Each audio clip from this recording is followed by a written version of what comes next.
다윗의 아들 이스라엘의 왕 솔로몬의 잠언이라. 이는 지혜와 훈계를 알게 하며 명철의 말씀을 깨닫게 하며 지혜롭게 공의롭게 정의롭게 정직하게 행할 일에 대하여 훈계를 받게 하며. 아멘.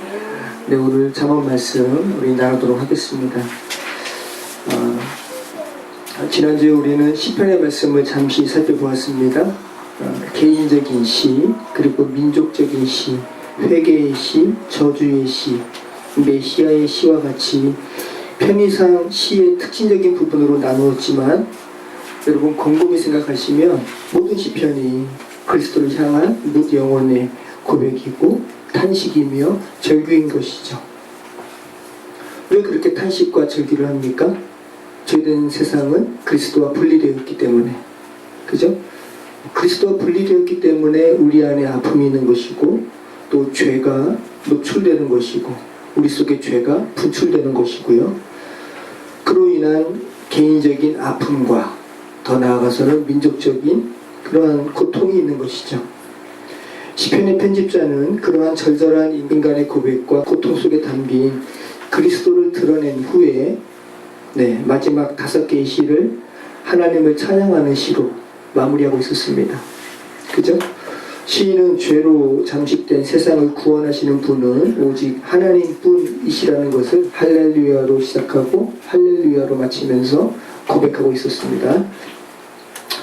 자, 여러분 우리 잠언 말씀 나누도록 하겠습니다. 여러분 잠언이라는 말이 뭐예요? 잠언. 우리가 그냥 시편, 잠언의 한자적인 의미도 우리가 잘 살피지 않는단 말이죠. 한자로는 바늘잠에 잠이 바늘이라는 의미가 있습니다. 그리고 말씀언입니다. 침이죠, 침. 꽂다. 그 한자의 의미에 침이라는 의미도 있고, 침이니까 꽂히는 거죠. 꽂다라는 의미도 있고, 경계하다라는 의미도 있습니다. 그러니까 잠언의 한자의 의미는 바늘 같은 말씀, 꽂는 말씀, 경계를 주는 말씀이라는 겁니다. 여러분 정말 잠언을 읽고 또 읽으면, 또 듣게 되면 정말 마음에 바늘을 거는 것 같지 않아요? 그렇죠? 촌철살인과 같은 말씀입니다. 촌철살인이라는 것이 뭐예요? 조그만 쇠붙이로 사람을 죽인다는 것이거든요. 네. 아주 자그마한 쇠인데 그걸로 인해서 사람이 죽는 겁니다. 촌철살인과 같은 말씀이에요. 어제 예배 세팅을 하면서 잠언 말씀을 들으면서 세팅을 했는데 계속 제 마음을 찌르는 거예요. 여러분 잠언 말씀 읽으시면서 찔리지 않는 분은 참 복되죠. 네. 특별히 여러분은 어떤 말씀에 많이 찔리셨어요? 저는 그 부분 계속 반복해서 제 귀에 들리는데, 어리석은 자는 분을 드러낸다. 지혜로운 자는 참는다. 얼마나 제가 어리석은지 그냥 분을 막 바라는 거죠. 참 나는 어리석구나. 다시 한번 고백하게 됩니다. 잠언으로 번역된 히브리어는 마수알이라는 단어인데요, 통치하다라는 어떤 지배권을 뜻하는 동사에서派생된 명사입니다. 마수알. 그래서 주권성을 가진 말씀이라는 의미가 내포되어 있고요. 또 비교, 대꾸, 대조를 통해서 어떤 사물의 속성을 드러내게 하는 의미도 내포되어 있다고 합니다. 잠언 말씀을 표면적으로 보게 되면 어리석음과 지혜의 비교를 보게 되죠. 그런데 궁극적으로는 그것을 통해서 지혜의 우월성에 우리가 다다르게 되고요.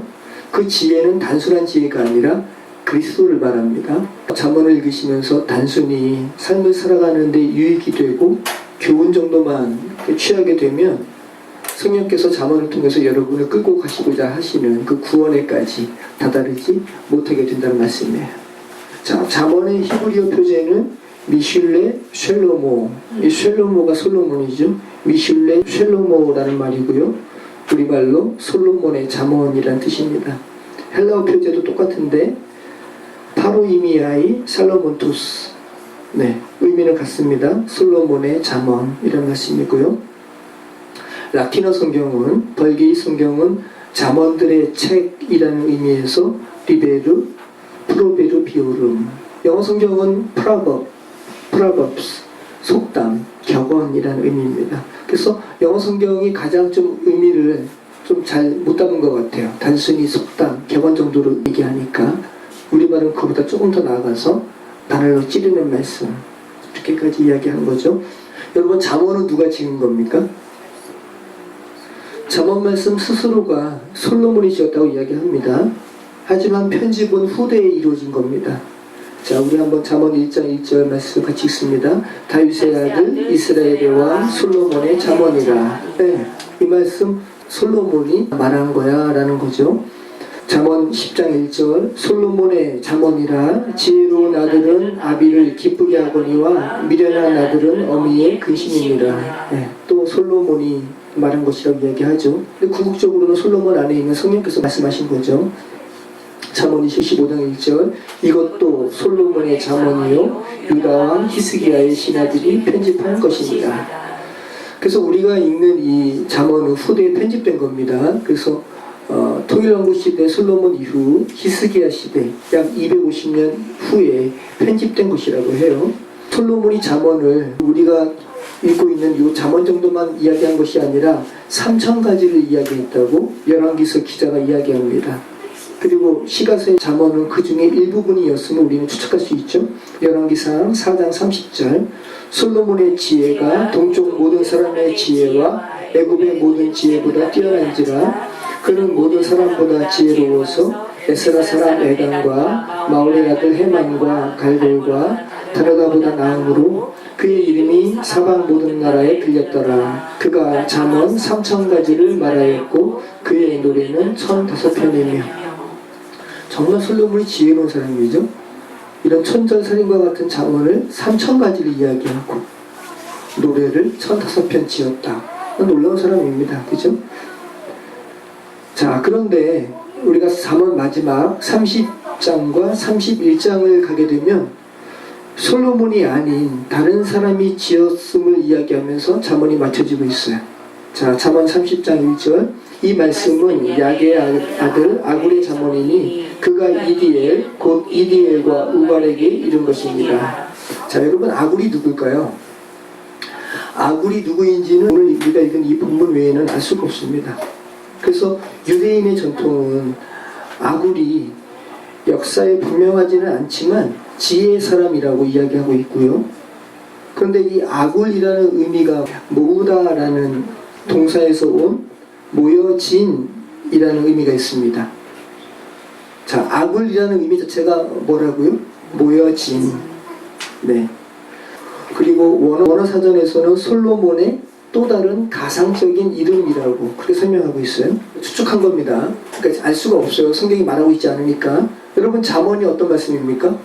모여진 말씀이죠. 그죠? 근데 아굴의 이름이 모여진이라는 거죠.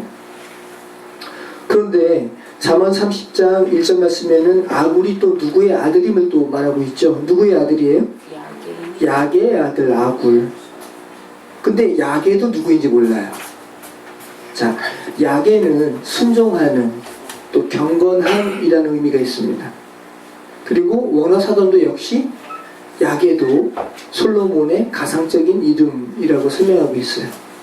정확한 것은 아닌데 우리는 그냥 추측하는 거예요. 사전이 설명하는 바는 아굴, 야게 모두 가상의 인물이다 라는 암시를 성경이 지금 우리에게 주고 있다는 거죠. 자, 그리고 잠언 31장 1절도 솔로몬이 아닌 다른 사람에 대해서 이야기하고 있는데 같이 읽습니다. 르무엘 왕이 말씀하신 바 곧 그의 어머니가 그를 훈계한 잠언이라. 르무엘이라는 왕도 이스라엘 역사에 존재하지 않습니다. 네, 열왕기 상하, 역대기 상하 살펴보시면 르무엘 왕이 없습니다, 여러분. 그래서 이방 나라의 왕이라고 말하는 분도 있지만 이것도 역시 추측입니다. 네. 그래서 혹자는 솔로몬이라고 보기도 해요.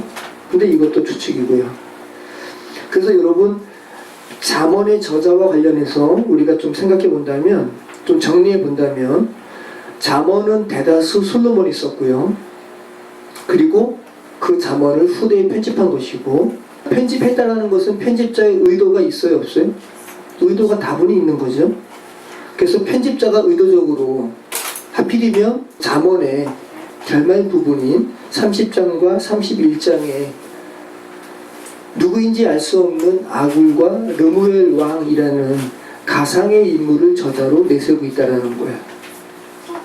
좀 생각하게 하죠. 잠언의 서두에서는 누구의 저자라고 분명히 이야기합니까? 저자가 누구라고 이야기해요? 다윗의 아들 솔로몬의 잠언인이라고 하면서 저자를 명확하게 하잖아요. 그러면 마지막 부분도 이것은 솔로몬의 잠언이야라고 분명하게 하면 좋은데 일부러 아리송하게 하고 있다는 거죠.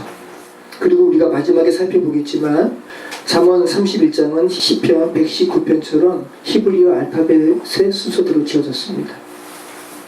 그러니까 잠언은 의도적으로 수수께끼처럼 편집된 책이라는 거예요. 아주 고도로 편집된 책입니다. 수수께끼처럼 보이도록 하기 위해서. 여러분 수수께끼라고 하니까 여러분이 조금 아리송할 수 있는데 여러분 수수께끼가 답이 있어요 없어요? 네? 답이 없어요? 수수께끼는 답이 있어요. 수수께끼는 답이 모호해요? 모호하지 않아요. 정확해요. 그런데 수수께끼처럼 질문하는 겁니다.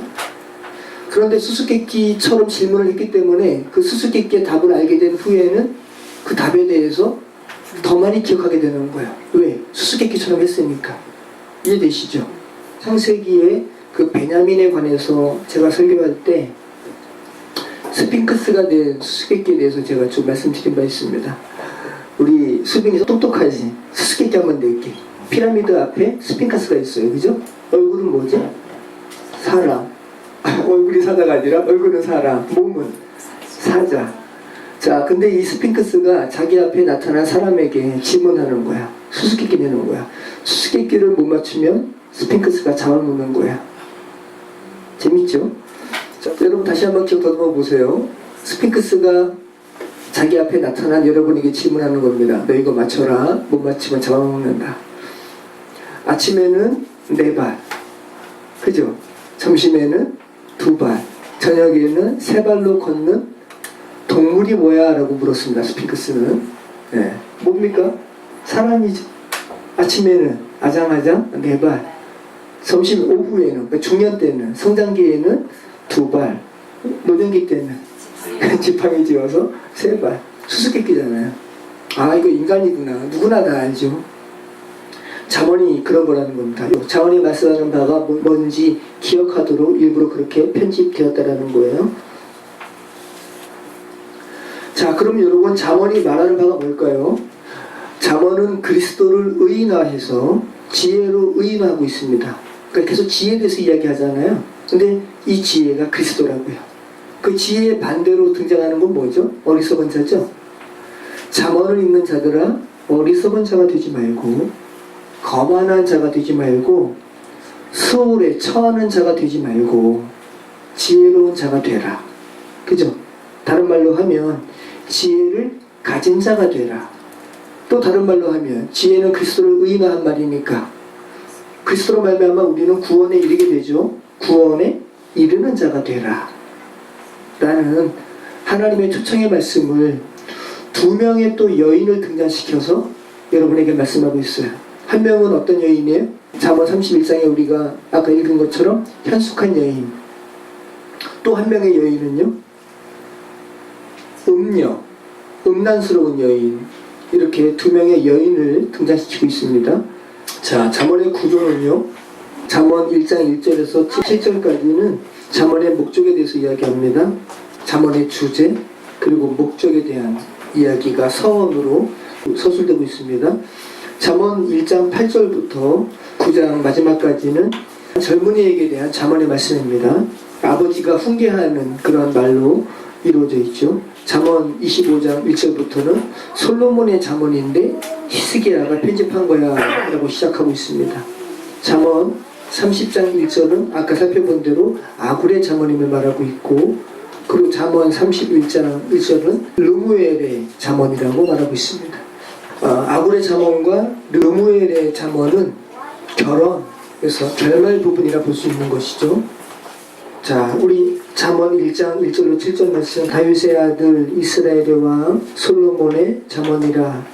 이는 지혜와 훈계를 알게 하며 명철의 말씀을 깨닫게 하며 지혜롭게 공의롭게 정의롭게 정직하게 행할 일이 대하여 훈계를 받게 하며 어리석은 자를 슬기롭게 하며 젊은 자에게 지식과 근신함을 주기 위한 것이니 지혜 있는 자는 듣고 확실히 더할 것이요 명철한 자는 지략을 얻을 것이라. 잠언과 비유와 지혜 있는 자의 말과 그 오묘한 말을 깨달으리라. 여호와를 경외하는 것이 지식의 근본이거늘 미련한 자는 지혜와 훈계를 멸시하느니라. 자, 그럼 여기서 말하는 이 지혜는 단순한 인간사에 여러분께서 공부하셔서 얻을 수 있는 그러한 인간사의 지혜로움이 아니라 하나님과 관계된 지혜죠. 자, 하나님께 관계된 지혜는 어떤 지혜입니까? 여러분의 구원과 관련된 지혜라는 거죠. 이 지혜와 대비되는 어리석은 자라는 것은 죄로 인해서 죽은 인간을 의미하는 겁니다. 그래서 그 죄로 인해서 죽은 자를 살리시기 위해서 어리석은 자야 지혜의 말씀을 들어라 라고 권면하는 것이죠. 여러분의 구원을 위한 지혜라는 것입니다. 자, 바울이 이것을 정확하게 알았습니다. 고린도전서 2장 6절로 10절 말씀에 하나님의 지혜에 대해서 이야기하고 있죠. 우리 같이 읽겠습니다. 그러나 우리가 온전한 자들 중에서는 지혜를 말하느니 이는 이 세상의 지혜가 아니요 또 이 세상에서 없어질 통치자들의 지혜도 아니요 오직 은밀한 가운데 있는 하나님의 지혜를 말하는 것으로서 곧 감추어졌던 것인데 하나님이 우리의 영광을 위하여 만세 전에 미리 정하신 것이라. 이 지혜는 이 세대의 통치자들이 한 사람도 알지 못하였나니 만일 알았더라면 영광의 주를 십자가에 못 박지 아니하였으리라. 기록된 바 하나님이 자기를 사랑하는 자들을 위하여 예비하신 모든 것은 눈으로 보지 못하고 귀로 듣지 못하고 사람의 마음으로 생각하지도 못하였다 함과 같으니라. 오직 하나님이 성령으로 이것을 우리에게 보이셨으니 성령은 모든 것 곧 하나님의 깊은 것까지도 통달하시느니라. 네, 바울이 참 놀라운 말을 하고 있는데 하나님의 지혜는 만세 전부터 주께서 계획하신 것이고 또 감추어 놓으신 비밀한 것이기 때문에 아무나 취할 수 없는 지혜라는 거예요. 그죠? 근데 그 지혜가 뭐라고 지금 바울이 이야기하는 겁니까? 죄된 인간을 대신해서 십자가에서 죽으신 그리스도께서 하나님의 지혜라는 거예요. 바울이 또 뭐라고 이야기하고 있냐면 이 지혜는 눈으로 보지도 못하고 사람들이 귀로 듣지도 못하고 우리는 지금 이미 여러분에게 계시된 그 십자가의 복음에 대해서 여러분이 이미 듣고 있지만 이것은 우리에겐 들려진 것이지만 사람이 감히 마음으로 생각지도 못할 하나님의 지혜라고 이야기하고 있는 것이죠. 그래서 세상 사람들은 이 하나님의 지혜를 어리석은 것으로 여기는 거예요. 죄된 인간을 대신해서 십자가에서 죽으신 그리스도께서 하나님의 지혜라는 겁니다. 그 하나님의 지혜를 세상 통치자들이 알았더라면 영광의 주를 십자가에 못 박지 않았을 거야. 이 잠언 4절 말씀을 한번 보시면 잠언의 말씀이 지금 계속 어리석은 자는 죽은 자라는 것을 여러분 염두에 두시고 여러분이 읽으셔야 되는데 4절 말씀 보면 잠언의 말씀이 생명을 살리는 데 목적이 있음을 알게 됩니다. 그죠? 어리석은 자를 슬기롭게 하며 여기 단순히 어리석음을 말하는 것이 아니라 하나님을 모르는 자들을 이야기하는 거예요. 하나님을 모르는 자들에게 하나님을 알게 하는 것이 하나님의 지혜라는 것이죠. 어리석은 자를 슬기롭게 하는 것이 그 목적이라는 겁니다. 인생에 있어서 가장 어리석은 것이 뭡니까 여러분? 지금 제가 이야기한 거죠. 하나님을 없다 하는 자들, 없다 하는 것, 이것이 어리석은 거예요. 그래서 다윗이 이렇게 고백하는 거죠. 시편 14편 1절 다윗의 시 인도자를 따라 부르는 노래 어리석은 자는 그의 마음에 이르기를 하나님이 없다 하는 거다. 그들은 부패하고 그 행실이 가증하니 선을 행하는 자가 없도다. 네, 이것이 가장 어리석은 자입니다. 자신을 지으신 하나님을 없다 하는 자. 그러니까 우리는 참 어리석은 자들 천지 가운데 우리가 속했었고, 그죠? 지금도 여전히 우리는 어리석은 자들과 함께 살아가는 자들입니다. 잠언 1장 20절부터 우리 같이 읽겠습니다. 지혜가 길거리에서 부르며 광장에서 소리를 높이며 시끄러운 길목에서 소리를 지르며 성문 어귀와 성중에서 그 소리를 발하여 이르되 너희 어리석은 자들은 어리석음을 좋아하며 거만한 자들은 거만을 기뻐하며 미련한 자들은 지식을 미워하니 어느 때까지 하겠느냐. 나의 책망을 듣고 돌이키라. 보라, 내가 나의 영을 너희에게 부어주며 내 말을 너희에게 부이리라. 내가 불렀으나 너희가 듣기 싫어하였고 내가 손을 폈으나 돌아보는 자가 없었고 도리어 나의 모든 교훈을 멸시하며 나의 책망을 받지 아니하였은즉 너희가 재앙을 만날 때 내가 웃을 것이며 너희에게 두려움이 임할 때 내가 비웃으리라. 여러분, 바울이 고린도전서에서 말했던 하나님의 지혜에 대해서 뭐라고 이야기했죠? 만세전부터 감춰졌던 것이라고 바울은 이야기했죠. 근데 솔로몬은 잠언 1장 20절 이하에서 뭐라고 이야기하는 거예요? 감추는 것이 아니라 소리를 바란다라고 이야기하죠. 외치는 겁니다. 네.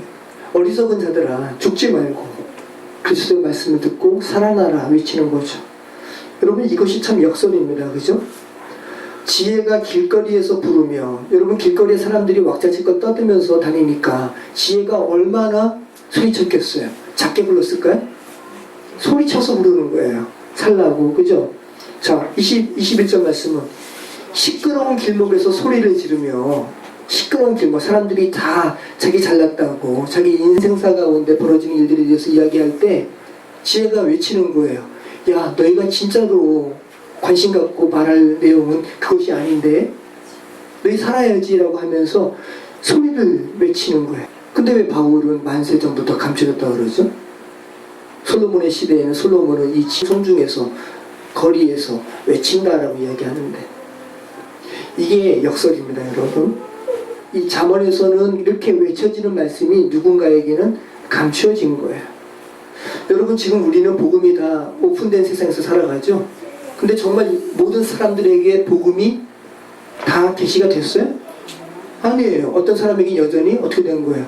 감춰진 거예요. 여러분에게는 정말 너 죽지 말고 살아라 라는 말이 성문에서 길거리에서 외쳐지는 주의 말씀이 들렸다면 여러분에게는 들려진 것이지만, 여러분이 기도하시는 어떤 분들은 계속 이야기해도 그리스도가 누구야 라고 한다면 그들에게는 육신적으로는 들려질지라도 그들에게는 감춰진 거죠. 만세전부터 그 얘기는 감춰진 거예요. 지금 역설이라는 겁니다. 여러분, 그러니까 성경이 계속 이 역설에 대해서 이야기하고 있는 거예요. 죄로 인해 죽은 인간이 살리시겠다는 복음의 소식은 죄로 인해 죽은 그 순간부터 외쳐졌어요. 살리시겠다는 복음의 소식은 죄로 인해 죽은 그 순간부터 외쳐졌어요. 창세기 3장부터 외쳐진 겁니다. 그런데 못 듣는 거예요. 그럼 여러분이 정말 들으셨다면 여러분이 어떨 때 그 음성이 들리셨어요? 자, 어떤 자가 죽지 말고 살아라 라는 지혜의 말씀이 그 귀에 들릴까요?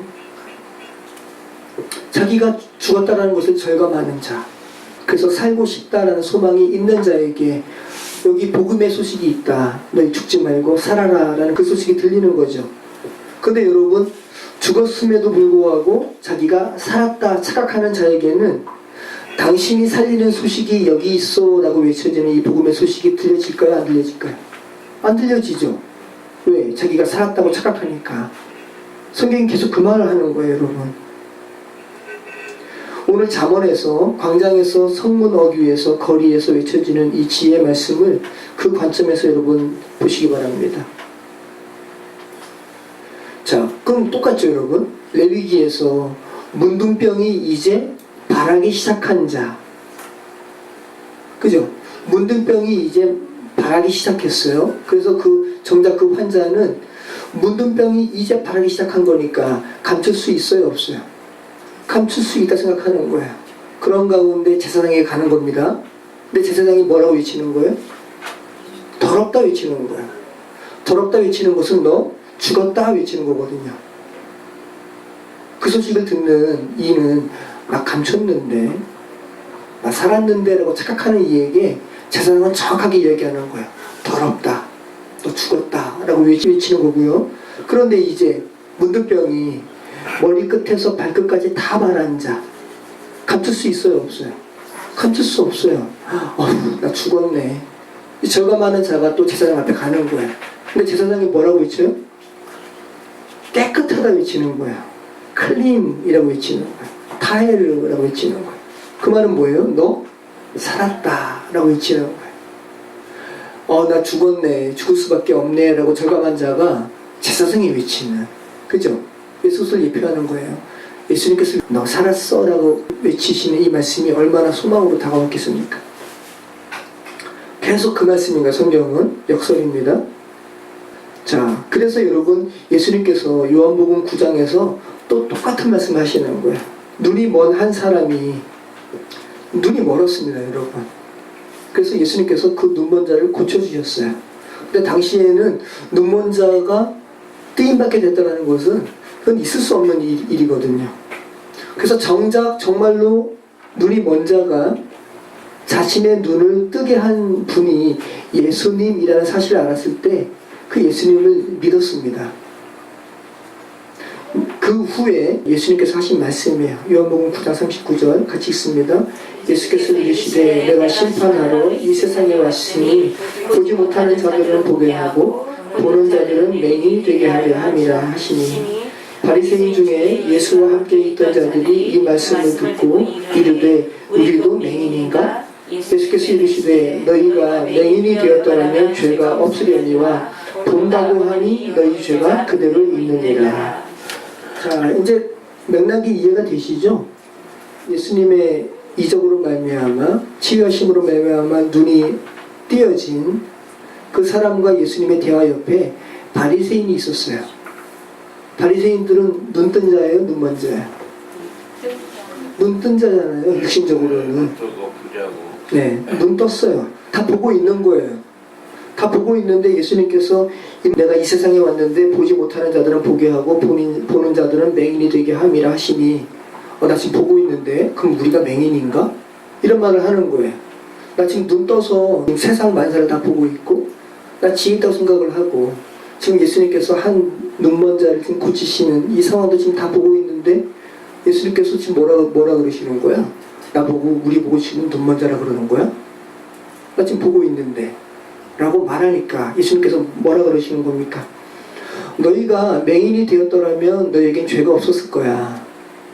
너희가 지금 눈먼 자라고 자복하면 너희에겐 죄가 없었을 거야. 왜? 내가 너희에게 그 죄에 대해서 사하고 내가 너희를 다시 살릴 거니까. 근데 지금 너희는 눈이 멀었는데도 지금 눈 떴다고 하니 너희 죄 그대로 있다라고 얘기하는 거죠. 무슨 말입니까 여러분? 너희 죽었는데 살았다고 하니까 너희 지금 여전히 죽은 채로 있는 거야. 너희가 죽음을 인지하고 살려달라고 나한테 요청하면 내가 너희를 살렸을 거야 라는 말이죠. 그럼 여러분 이 예수님께서 말씀하신 보지 못하는 자 보게 하고, 이거 복음이죠. 그죠? 복음이잖아요. 다른 말로 얘기하면 죽은 자 살린다는 말씀이니까 복음이잖아요. 그런데 여러분 보는 자 맹인 되게 하겠다는 것도 복음이죠. 복음이에요, 복음 아니에요? 복음이죠. 살아있다 여기는 자, 죽은 자의 힘을 인지하게 한다는 거니까 복음이죠.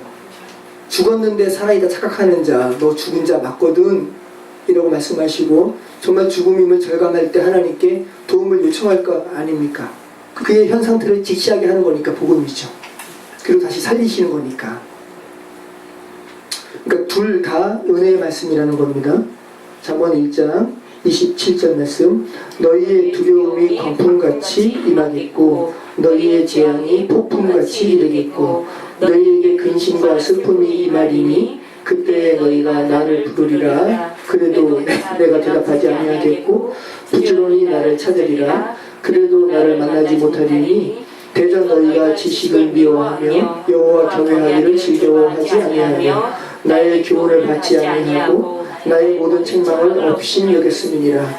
그러므로 자기 행위의 열매를 먹으며 자기 꾀에 배부르리라. 어리석은 자의 퇴보는 자기를 죽이며 미련한 자의 안일은 자기를 멸망시키려니와 오직 내 말을 듣는 자는 평안히 살며 재앙의 두려움이 없이 안전하리라.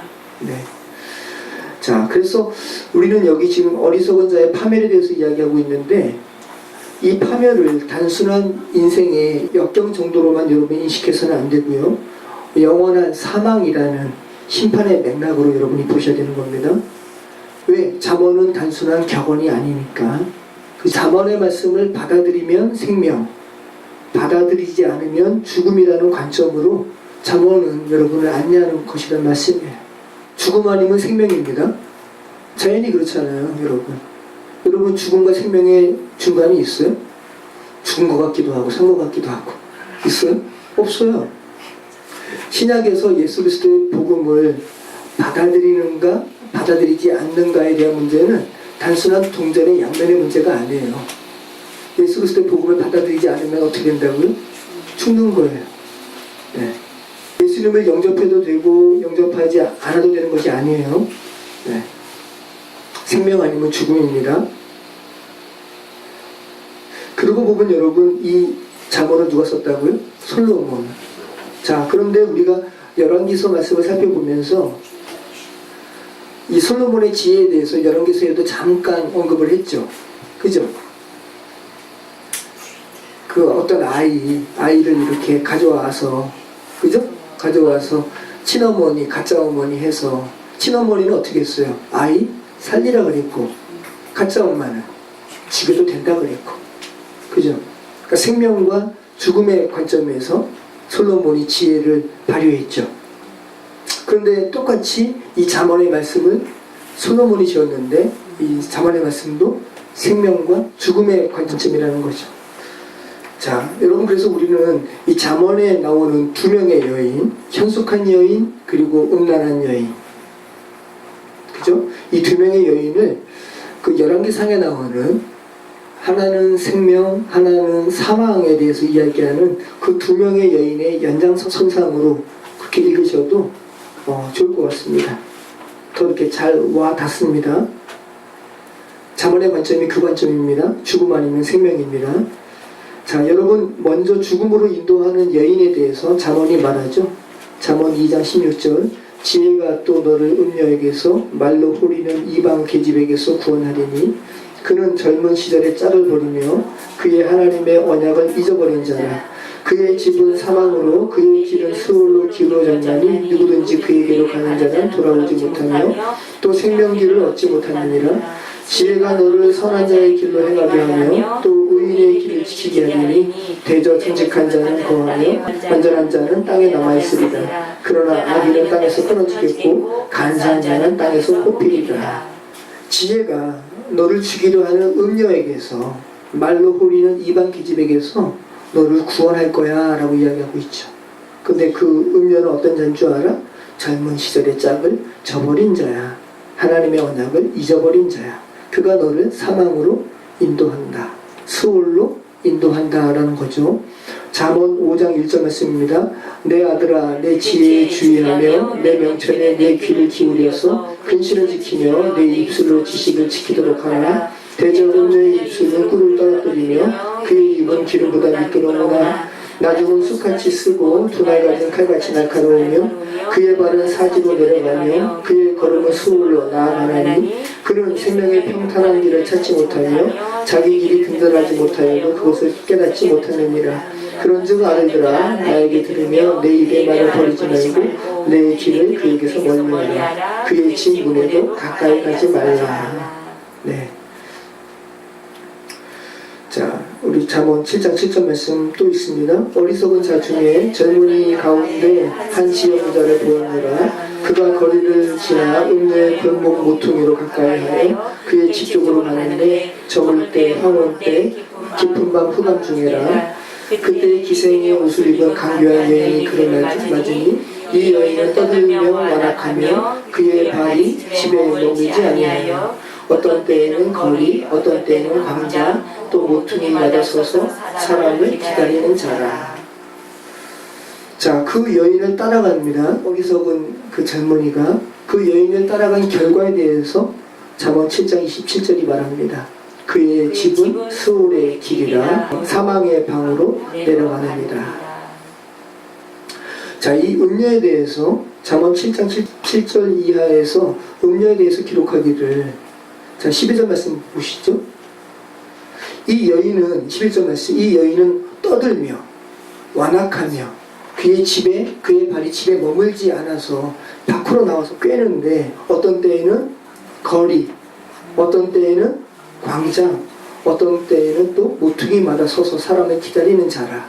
그래서 젊은이 꿰서 수월로 데려가는 그런 음란한 여인이라고 말하고 있는 건데, 여러분 아까 지혜도 광장에서 외치며, 그죠? 거리에서 외치며, 지혜도 외쳤어요. 음료도 지혜랑 똑같이 외치는. 자, 여러분에게 성경이 말씀하는 바가 있잖아요. 성도를 넘어뜨리려고 하는 악은 그리스도와 비슷한 것으로 속여요. 그죠? 네. 아예 다르면 도망이라도 하겠는데 비슷한 거예요. 그래서 거기에 속아 넘어가는 겁니다. 그리고 죽는 겁니다. 자, 8장. 다시 지혜가 부르고 명철이 소리를 높인다고 이야기합니다. 잠언 8장 1절. 지혜가 부르지 아니하느냐, 명철이 소리를 높이지 아니하느냐. 그가 길가의 높은 곳과 내 거리에 서며 성문 곁과 문 어귀와 여러 출입하는 문에서 불러 이르되, 사람들아 내가 너희를 부르며 내가 인자들에게 소리를 높이노라. 어리석은 자들아 너희는 명철할지니라. 미련한 자들아 너희는 마음이 밝을지니라. 네. 죽지 말고 음녀 따라가지 말고 살라고 지혜가 다시 부르는 겁니다. 명철이 소리를 높이는 겁니다. 그러면서 잠언 8장에는 잠언 말씀 중에서 가장 이 잠언의 말씀이 이 지혜가 그리스도임을 증거하는 대표적인 구절이 8장 22절 이하부터 있습니다. 우리 같이 읽겠습니다. 여호와께서 그 조화의 시작 곧 태초에 일하시기 전에 나를 가지셨으며 만세 전부터 태초부터 땅이 생기기 전부터 내가 시험을 받았나니 아직 바다가 생기지 아니하였고 큰 샘들이 있기 전에 내가 이미 났으며 산이 세워지기 전에 언덕이 생기기 전에 내가 이미 났으니 하나님이 아직 땅도 들도 세상 짐들의 근원도 짓지 아니하셨을 때에나 그가 하늘을 지으시며 궁창을 해면에 두르실 때에 내가 거기 있었고 그가 위로 구름 하늘을 견고하게 하시며 바다의 샘들을 힘있게 하시며 바다의 한계를 정하여 물이 명령을 거스르지 못하게 하시며 또 땅의 기초를 정하실 때에 내가 그 곁에 있어서 창조자가 되어 날마다 그의 기뻐하신 바가 되었으며 항상 그 앞에서 즐거워하였으며. 여러분이 읽어보셨는데 창세기 1장의 창조기사를 말하고 있는 것 같죠. 그죠? 그래서 정확하게 창조주 되신 그리스도이심을 드러내는 본문이 또 잠언 8장이기도 합니다. 자, 여기 태초라는 말이 많이 나오잖아요. 그죠? 22절에 여호와께서 그 조화의 시작 곧 태초에 일하시기 전에 또 만세 전부터 또 태초부터 땅이 생기기 전부터. 네. 자, 여러분 신구약에 자 요한복음에서도 태초가 나오죠. 그래서 그 요한서신에서도 태초가 많이 나오고요. 신구약의 우리말로 태초로 번역된 본문이 13번 있습니다. 그런데 그 단어가 다 달라요. 태초가 가장 먼저 나오는 본문은 어디죠? 창세기 1장 1절이죠. 태초에 하나님께서 천지를 창조하시니라. 단순히 물질적인 창조에 국한된 말씀이 아니라고 했습니다. 물질적인 창조는 단순히 담고 있는 것이고 여러분을 구원하시는 말씀입니다. 여러분을 하나님의 성전, 하나님의 교회 만드시는 선포가 창세기 1장 1절 말씀이에요. 창세기 1장 1절에서는 오늘 잠언 말씀에 태초부터라는 로쉬라는 말 앞에 베라는 무엇 안에라는 그 전치사가 붙어서 베리시트가 창세기 1장 1절에 그 태초에라는 말로 번역이 된 말입니다.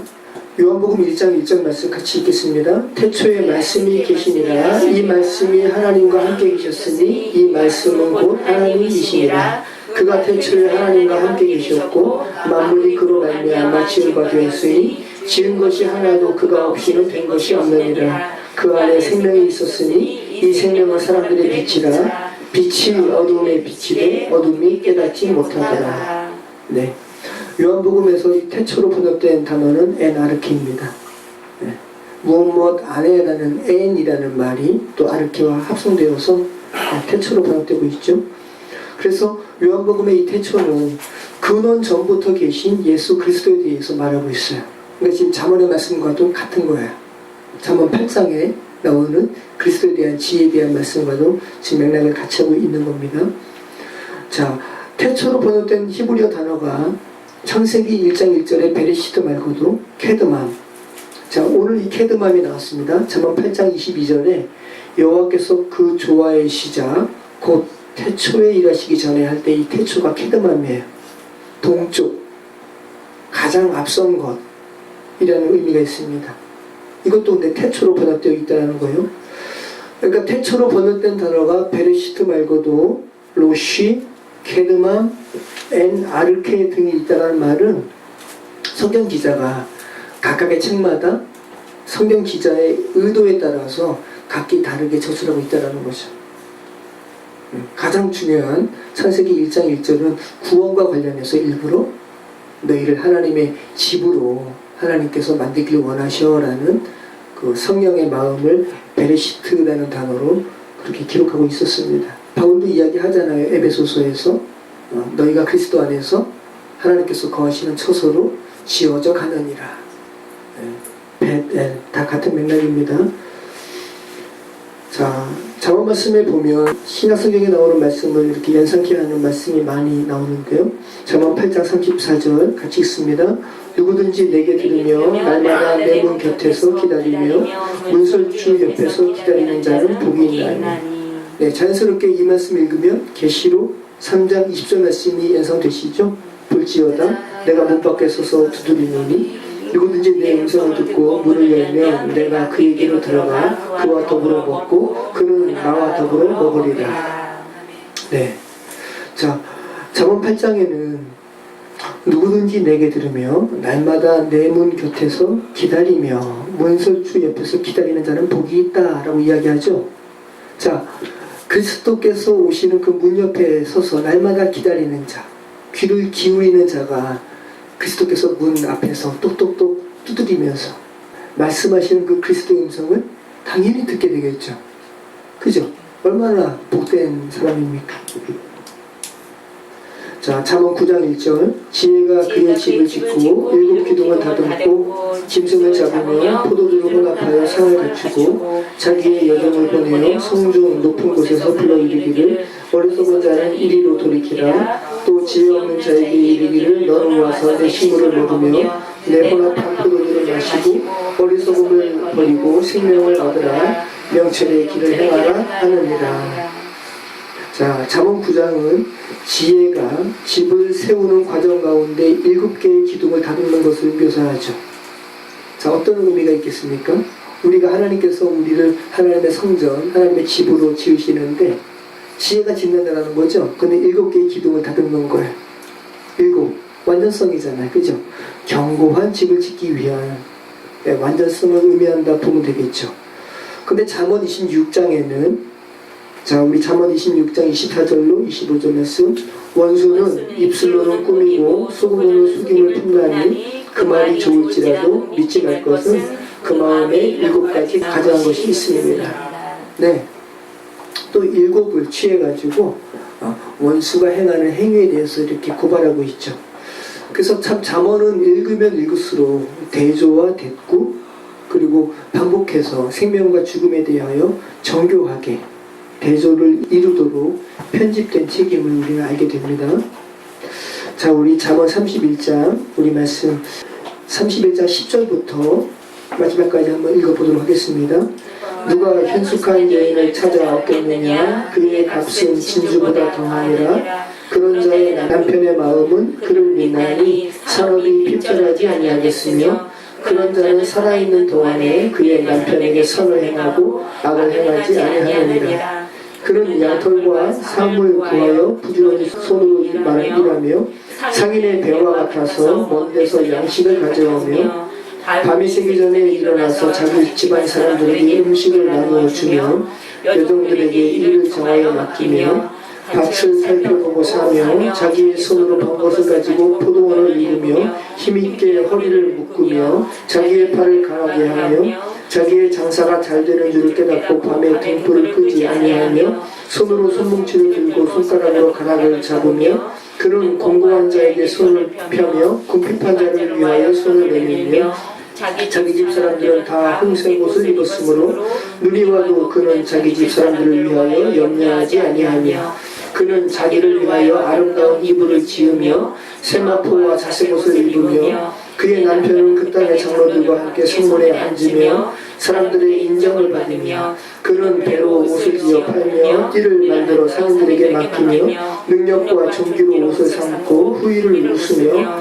입을 열어 지혜를 베풀며 그의 혀로 인애의 법을 말하며 자기의 집안일을 보살피고 게을리 얻은 양식을 먹지 아니하나니 그의 자식들은 일어나 감사하며 그의 남편은 칭찬하기를 덕행 있는 여자가 많으나 그대는 모든 여자보다 뛰어나다 하느니라. 고운 것도 거짓되고 아름다운 것도 헛되나 오직 여호와를 경외하는 여자는 칭찬을 받을 것이라. 그 손의 열매가 그에게로 돌아갈 것이요 그 행한 일로 말미암아 성모에서 칭찬을 받으리라. 자, 여러분 현숙한 여인이세요? 여러분의 남편이 여러분을 보시고 이 잠언의 말씀 31장 말씀이 연상될까요? 단순하게 그렇게 여인 정도로만, 그 격언 정도로만 보시면 안 되고, 잠언 말씀이 어떤 책이라고 그랬죠? 읽는 이로 하여금 구원으로 인도하기 위해서 굉장히 고도로 편집된 책이라고 그랬잖아요. 그것을 기억하시면서 31장 말씀을 여러분이 읽으셔야 되는 겁니다. 자, 아까 드린 말씀처럼 31장도 르무엘 왕이 누군지 모르는 가상의 인물의 잠언을 기록하고 있는 거죠. 그런데 여러분, 이 르무엘 왕의 잠언도 누가 훈계한 겁니까? 르무엘 왕의 어머니가 훈계한 거예요. 그런데 그 훈계의 내용도 현숙한 여인에 관한 거죠. 잠언의 말씀이 음란한 여인과 현숙한 여인, 그죠? 지혜와 사망의 이렇게 대비로 이루어졌다 그랬잖아요. 그죠? 잠언 말씀이 생명을 주는 지혜의 말씀을 대조해서 사망으로 인도하는 자로 음녀를 등장시키고 있었는데, 그 생명의 관점에서 잠언의 마지막을 현숙한 여인과 관련한 글로 마무리하고 있다는 거예요. 일부러 그렇게 했다는 거죠. 누가 현숙한 여인을 찾아 얻겠느냐? 그 값은 진주보다 더하다. 그 현숙한 여인은 남편의 산업이 핍절하지 않게 할 거야 라는 말로 시작해서 여러 가지 그 현숙한 여인이 행하는 덕을 이야기합니다. 그러면서 23절부터는 자식들이 그 현숙한 여인에게 감사하고, 그리고 남편이 그 현숙한 여인에 대해서 말하는 것으로 마무리하고 있어요. 이것이 바로 잠언의 마지막이라는 거예요. 여러분, 어떤 글의 마지막을 아무 글로 마무리하겠어요? 남편이 음녀가 아닌 현숙한 여인에게 말하는 마지막 내용이 뭐예요? 그 핵심이 뭡니까? 자, 남편은 칭찬하기를 하면서 28절 이하 29절부터 덕행이 있는 여자가 많으나 부터 시작해서 그 핵심이 뭡니까? 당신은 모든 여자보다 뛰어나다. 그 뛰어남의 이유에 대해서 이야기하고 있는데, 당신이 곱기 때문도 아니요. 그죠? 당신이 아름답기 때문도 아니요. 뭐라는 거예요? 당신이 모든 여자보다 뛰어남은 당신이 여호와를 경외하기 때문입니다 라고 남편이 말하고 있죠. 자, 잠언의 주제가 뭡니까? 여호와를 경외하는 겁니다. 잠언 1장 7절을 결론에서 다시 상기하게 하고 있잖아요. 여호와를 경외하는 것이 지혜의 근본이다 라는 말을 잠언 마지막에서 남편의 입술을 빌어서 그 지혜로 인도하는 현숙한 여인에 대해서 다시 강조하고 재반복하는 말씀으로 마치고 있다는 거죠. 자, 그런데 여러분, 굉장히 흥미롭게도 잠언 기자는 히브리어 성경에서 잠언 31장의 마지막 22절을 히브리어 알파벳의 순서대로 기록하고 있어요. 그러면 이 31절 말씀 중에서 어느 부분부터 히브리어 알파벳의 A, 그러니까 알렙부터 시작할까요? 여러분 보시기에 어느 부분일 것 같아요? 네, 누가 현숙한 여인을 찾아 얻겠느냐 부터입니다. 자, 잠언이 음란한 여인과 현숙한 여인의 대조라고 그랬잖아요. 그리고 사망과 생명의 대조였고요. 곧 영혼을 구원으로 인도하는 현숙한 여인에 대한 기사를 서술하면서 잠언 기자가 알파벳의 순서대로 기록하고 있다는 거예요. 그러니까 히브리 사람들은 이 글을 읽으면서 잠언 31장의 마지막 부분을 읽으면서 굉장히 와 닿겠죠. 이것이 바로 아크로스틱이라는 문학 기법인데, 아크로스틱은 각 문장의 첫 단어를 조합하면 또 다른 의미가 부여됩니다. 잠언 31장 10절부터는 알파벳 A부터 Z, 그래서 히브리어 알파벳은 알렙부터 타우까지인데 굉장히 의미가 있는 거죠. 그러니까 눈을 이렇게 솔깃하게 하는 거예요. 그죠? 여러분 삼행시도 아크로스틱이에요. 여러분의 이름으로 삼행시를 짓는다면 각각의 문장도 의미가 있지만 그 앞자를 따면 여러분의 이름이잖아요. 이것이 바로 아크로스틱이라는 거예요. 핸드폰 문자가 유행할 때 이게 많이 유행됐대요. 나 이제 결심했어. 너를 잊을게. 너는 내가 잊어주길 바랬잖아. 지금 이 문자 너한테 마지막이야. 자, 근데 여기에 가장 앞글자 한번 보세요. 나를 잊지 마. 아래로 읽어보시면 뭐예요? 나를 잊지 마. 나를 잊지 마. 이것이 바로 여러분 무슨 말인가 하다가 지금 막 웃으시네. 이것이 바로 아크로스틱이라는 거예요. 그러니까 지금 키워드로 앞에 낱말 퍼즐 하는 것도 아크로스틱이고요. 그러니까 그렇게 하면 여러분 그 관련된 것을 잊어요? 잊지 않아요? 머릿속에 확 와 닿는 거예요. 그죠? 자, 초대교회 때 여러분 이 마크 자동차 뒤에서 많이 보셨죠?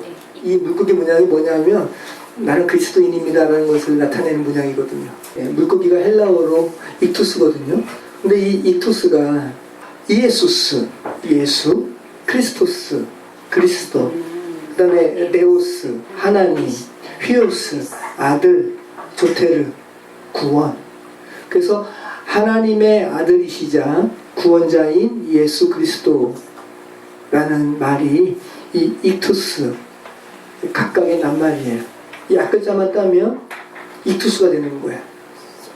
그래서 초대교회 때, 초대교회 시절에 그리스도인들이 박해를 피해서 서로 이렇게 암호로 주고받았잖아요. 여러분 영화 예전에 무슨 이 기독교 관련 영화 보면은 그 물고기 모양으로 이렇게 물고기 그리면서 나 그리스도인이야 라고 이렇게 암호하는 거, 그런 장면도 있습니다. 여러분.